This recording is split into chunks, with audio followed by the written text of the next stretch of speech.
Avertissement. Le contenu de cette vidéo est en partie dérangeant. Certaines des expériences les plus odieuses et inhumaines ont été menées sur des humains sans leur consentement ou à leur insu. Dans cette vidéo, nous examinons 4 de ces expériences. Bonjour les tortues et bienvenue dans cette nouvelle vidéo de Top Tortue. Comme toujours, n'oubliez pas de mettre un pouce vers le haut, de commenter et de partager cette vidéo. Ça aide la chaîne à se faire connaître. N'oubliez pas également de vous abonner et de cliquer sur la cloche pour être prévenu lorsque je sors une nouvelle vidéo. Dans cette vidéo, je vais donc vous montrer quelques-unes des expériences les plus horribles qui ont été menées sur des êtres humains. Ces expériences ont souvent été réalisées sans le consentement ou la connaissance des participants et ont donné des résultats terribles. Alors, si vous êtes assez courageux, restez concentrés devant l'écran. 4. L'expérience sur Albert B. On commence en douceur avec un petit bébé tout mignon que John Watson va nommer Albert B.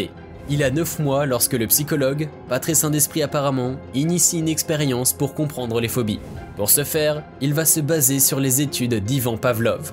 Celle-ci consiste à associer un stimulus inconditionnel à un stimulus conditionnel pour confirmer le conditionnement classique. Je vous explique. Pavlov fait une expérience tout à fait banale avec son chien. L'animal salive automatiquement lorsque son maître lui apporte de la nourriture. La nourriture, ici, est le stimulus conditionnel, car il y a un lien direct avec la réaction. Pour vérifier une théorie, Pavlov fait alors sonner une clochette à chaque fois qu'il va offrir à manger à son chien. Après plusieurs répétitions, le chien a commencé à saliver au son de la cloche, même s'il n'y avait pas de nourriture. Cette dernière est donc le stimulus inconditionnel que le sujet associe à la nourriture. John Watson va reproduire cette expérience avec l'innocent petit Albert. Il va tenter de démontrer que la peur n'est pas innée, et qu'il est possible de la créer à travers du vécu. Il présente différents animaux à l'enfant. Il est réceptif, ne présente aucune crainte et joue même avec. Ensuite, Watson donne un rat au petit Albert. Il joue avec jusqu'à ce qu'on fasse retentir un gong à chaque fois que l'enfant tente de toucher l'animal. L'enfant pleure de frayeur. Ensuite, on calme l'enfant et on lui présente à nouveau le rat et on répète l'expérience. Au final, Albert B pleure dès qu'il voit le petit rongeur. Il finit par avoir peur de tous les animaux avec des poils. Mais John Watson n'est pas si cruel. Ce n'est pas la fin de l'expérience bien sûr. Il avait pour projet d'inverser l'effet de la phobie. Malheureusement, la maman d'Albert ne voulait plus continuer en voyant son fils terrorisé. Ceci dit, on se demande pourquoi elle a accepté une expérience aussi sadique au début. Aujourd'hui, personne n'est sûr de l'identité d'Albert B. Des enquêtes policières ont pu déduire qu'il aurait pu être William Barger, un homme qui avait une phobie des chiens. Mais puisqu'il est mort en 2007, personne n'a pu le confirmer. 3. L'horrible expérience de Tuskegee. Aujourd'hui, tout le monde connaît les symptômes de la syphilis. Cela n'a pas toujours été le cas lors de la découverte de cette maladie vénérienne. Des scientifiques en ont profité de 1932 à 1970 pour faire des expériences sur des cobayes humains. Ils étaient tous atteints de la syphilis. Les médecins connaissaient déjà le traitement, mais ils ont choisi délibérément de garder leurs patients dans l'ignorance pour observer l'évolution de la syphilis. Pourtant, cette expérience est partie d'une bonne intention. Des étudiants en médecine de l'Institut universitaire de Tuskegee ont initié une étude comparative intitulée « Blanc par rapport aux Noirs ». D'emblée, les recherches consistaient à comparer la résistance des hommes blancs et des hommes noirs à des maladies similaires. L'étude permettait aussi de démontrer qu'il était tout à fait possible de soigner des maladies considérées à l'époque comme typiquement noires dans une Amérique ségrégationniste. Les jeunes médecins s'attellent à la tâche pendant 1 an, avec le généreux financement de Julius Rosenwald. Malheureusement, ils ont dû abandonner le programme en 1929 à cause du krach boursier. Les expériences reprennent de plus belle en 1932 avec une nouvelle donne, étudier la syphilis. Pour ce faire, ils engagent des hommes afro-américains, syphiliques et qui en plus souffraient des conséquences de la crise de 1929. 600 hommes répondent à l'appel, dont 399 malades et 201 non malades pour constituer le groupe témoin. Ils bénéficient de nourriture, de transport et de pseudo-soins. Pseudo-soins. Pourquoi? Parce que les médecins ne leur donnaient pas le traitement adéquat. Il fallait les garder malades pour la réussite de l'étude. À leur mort, la famille reçoit 50 $. Une très bonne somme à l'époque, contre une autopsie. Les cobayes ignoraient tout de leur maladie. Les scientifiques leur faisaient croire qu'ils avaient du mauvais sang. Les victimes pensaient qu'ils faisaient l'objet d'une étude pour trouver le traitement à ce nouveau mal qui ne touchait que la race noire. Mais ils ne recevaient aucun traitement, en souffraient énormément dans l'espoir de guérir un jour jusqu'à leur mort. Pourtant, ces pauvres hommes auraient pu être soignés, car la pénicilline était déjà connue des années auparavant. Ils ont dû être sacrifiés, par curiosité, pour vérifier la résistance des Noirs par rapport aux Blancs. C'est aussi pour d'autres tests cliniques, afin de mieux comprendre la maladie sexuellement transmissible. On compte environ 140 morts issus de cette expérience. 2. Le gaz moutarde. Le gaz moutarde fait partie des armes chimiques les plus redoutables de la Seconde Guerre mondiale. Ce sont les Allemands qui en sont les principaux utilisateurs. Mais eux, ce sont les ennemis qu'ils tuaient avec la fumée, pas leurs propres soldats. Contrairement à nos amis américains, qui exposaient exprès leurs soldats au gaz à titre d'expérience.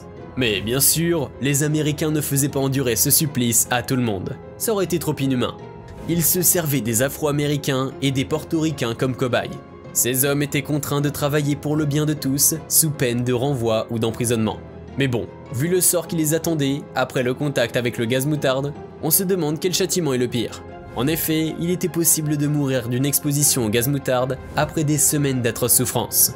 Le gaz moutarde était une arme chimique très connue durant la Première Guerre mondiale. Les ennemis des Allemands ont le malheur de le découvrir pour la première fois en 1917. L'Allemagne propageait alors la substance chimique sur le champ de bataille pour fragiliser les troupes ennemies avant qu'ils ne puissent attaquer. Une brume jaune inondait alors le sol. Elle s'incrustait même à l'intérieur et son effet pouvait persister pendant des semaines en fonction de la météo. Dans l'immédiat, le contact avec le gaz moutarde causait des troubles respiratoires et une irritation oculaire. Plus tard, la peau de la victime se couvre de cloques.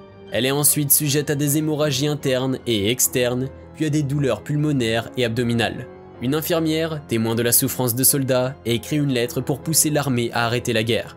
Elle décrit précisément les symptômes avec des adjectifs effrayants. Malgré la cruauté dont ce gaz pouvait faire preuve, les Allemands continuaient à l'utiliser. Les Britanniques, voyant que c'est une bonne idée, ont pris l'exemple. Tous les pays des Alliés ont adhéré à la méthode en s'approvisionnant auprès des Américains. On imagine bien que des millions de personnes sont mortes des séquelles du gaz moutarde. On ne compte plus les Américains de couleur qui ont dû participer à l'épreuve du gaz moutarde. C'était sans doute pour tester l'efficacité de cette substance en vue d'en perfectionner l'utilisation. Résultat, le gaz moutarde est sacrée arme chimique la plus redoutable de tous les temps. Mais quel prix ont dû payer les soldats pour la victoire de leurs compatriotes? 1. La légendaire Unité 731. Toutes ces expériences sont si atroces qu'il est difficile de les classer. Mais s'il faut donner la première place de la folie collective, le mérite revient à l'Unité 731. Si vous ne la connaissez pas encore malgré sa triste célébrité, sachez que l'Unité 731 est une unité militaire japonaise chargée de tester des armes bactériologiques. Et ces scientifiques, dirigés par Shiro Ishii, ne lésinaient pas avec les moyens, car en guise de cobayes, ils utilisaient des êtres humains pour plus de crédibilité. La base de recherche bactériologique ouvre ses portes en 1936, dans le nord de la Chine, près de la ville de Harbin.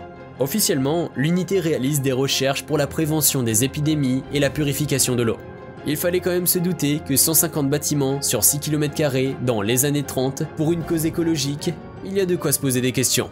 Derrière les portes et sous la couverture de l'État, l'unité 731 réalise des expérimentations sur les personnes vivantes des prisonniers de guerre. La plupart étaient des Chinois, des Philippins et des Américains.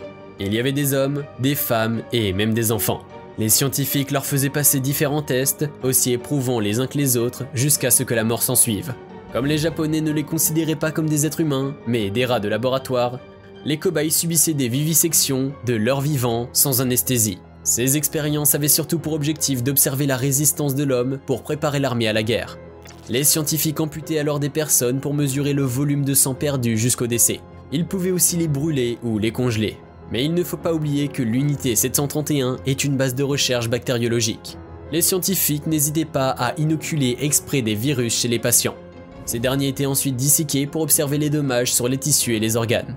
L'unité 731 en faisait de même pour les gaz et le rayon X. Et si ces expériences vous semblent utiles pour l'avancée de la science, les chercheurs ne se retenaient pas de faire des tests par simple curiosité. Ils interchangeaient par exemple les membres des prisonniers avec ceux des animaux. Et cette liste cauchemardesque n'est pas exhaustive. Ces atrocités prennent fin en 1945 lors de l'invasion soviétique en Chine. Shiro et ses scientifiques étaient contraints de fuir. Ils ont tenté de détruire toutes les preuves de l'existence de ces expériences en bombardant les bâtiments. Mais des scientifiques repentis ont confessé les années qu'ils ont passées dans l'unité 731. Ils ont dû échanger les résultats de leur expérience en échange de leur immunité. Aujourd'hui, ces documents appartiennent aux États-Unis. Comme quoi, tout peut servir, à un moment ou à un autre. Bien que ces expériences soient parmi les plus horribles jamais réalisées sur des humains, elles donnent un aperçu de la façon dont nos esprits fonctionnent et de ce qui nous motive. Chacune de ces expériences a quelque chose à nous apprendre sur la nature humaine et sur les raisons pour lesquelles nous faisons ce que nous faisons. Si vous avez apprécié cette vidéo, pensez à vous abonner à ma chaîne pour plus de contenu comme celui-ci. J'ai également une playlist d'expériences qui peuvent vous intéresser. Merci d'avoir regardé.